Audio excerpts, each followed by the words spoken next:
All right, you know that scene in the Barbie movie where they are in the dream house and they're having this big girl party and dancing like crazy and they're talking about how great life is and what a perfect day it is, and the Barbie's like, yeah, it so is.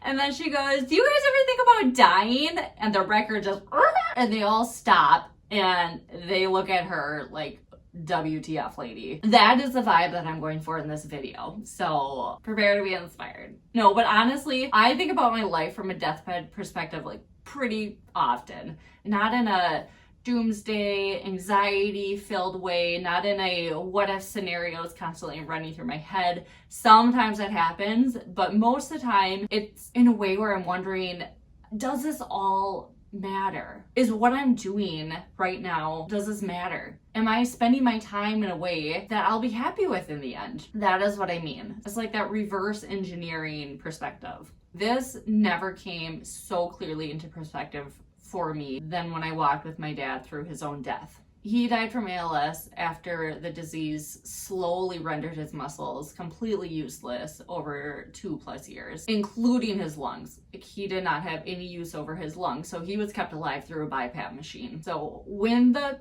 pain was utterly unbearable for him, with only the prospect of it getting worse, he decided to stop all life-preserving efforts, which in essence, the BiPAP was keeping him alive, and so he was choosing not to have that, which was his absolute legal right. So with his palliative team, they chose a date, which was August 8th. And with this team and us, his family, surrounding him, his suffering ended.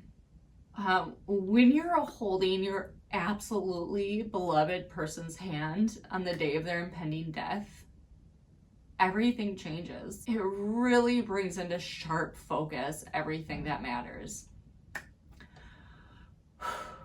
I mean, I guess now is as good a time as any to introduce myself to anybody who is watching one of my videos for the first time.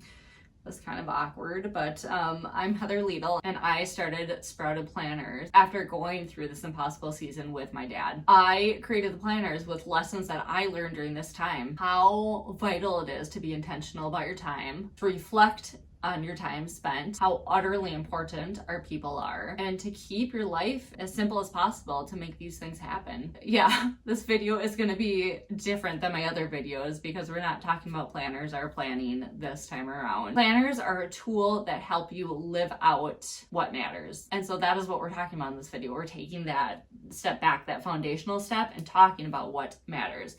And yes, I'm going to be saying matters a lot in this video. So just like, don't start taking shots every time you hear me say that because you will be absolutely hammered by the end. So maybe coffee, but you'll still be real buzzed by the end. So again, this video is about what truly matters and the one word that makes it all possible to live this out. If we live long enough, we will inevitably have an event or events in our life that will completely change our perspective. My friend once put it as a loss of innocence. And I thought that described it really well because even though you've maybe had things happen when you've been younger, like terrible things even for people, I feel like there's this invincibility with age when, I don't know, you still kind of think you're bulletproof. You have this like certain lens on life. I just feel like you get past your 20s and something profound happens and all of a sudden it clicks and there's this deep understanding that anything can happen at any moment, like that will just render your plans futile. Are we all feeling very hopeful? Yeah, but it's like this, it's truly understanding our humanity is what it is. And when this understanding settles deep into our soul, we clearly see what truly matters in this life, how we spend our time, and who we spend it with. We get so caught up in the day-to-day tasks, and it can lead us to some pretty unsatisfied places. Not necessarily bad, but just not soul-filling. Do you ever feel like this? We all have weeks and seasons of this, of course, but I truly believe that one word can change your life from autopilot to meaningful with this one word.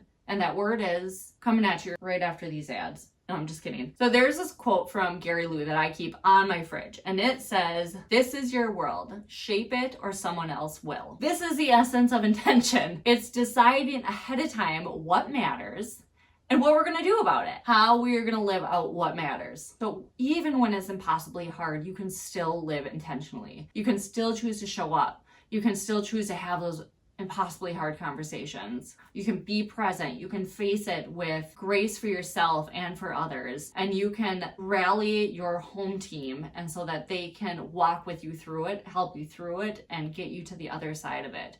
Not that there's a clear ending to some of this stuff, but get you, past that really acute part of it. Acute, not cute part of it, just so we're clear. So also, intentions partner in crime and accountability partner is a reflection. So what reflection does is it honors the time we spent and allows us to identify what's working, what's not, and allows us to realign. So here's where we get to the opportunity. Living intentionally does not mean that things are going to go easily by any stretch of the imagination. That's laughable. But it ensures that you're spending your time thoughtfully on what matters.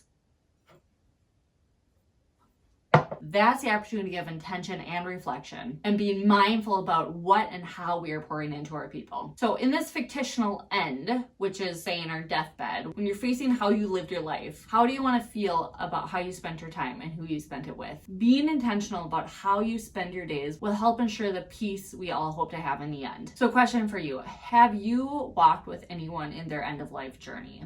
And if you have, what are some insights or lessons that you've taken away from it? And this could be profound and big, or it could be something really small. But I would love to know that, because that is such a sacred time, and I would be honored if you would share that with me if you're willing to. Thank you so much for spending your precious time watching this video, especially a video of this magnitude. And I will catch you next time when I talk about the actual transformation. So what does that look like to live intentionally? And what changes you can see come out of that. Then I promise it all leads to planning. So just stick with me here. Bye, friends.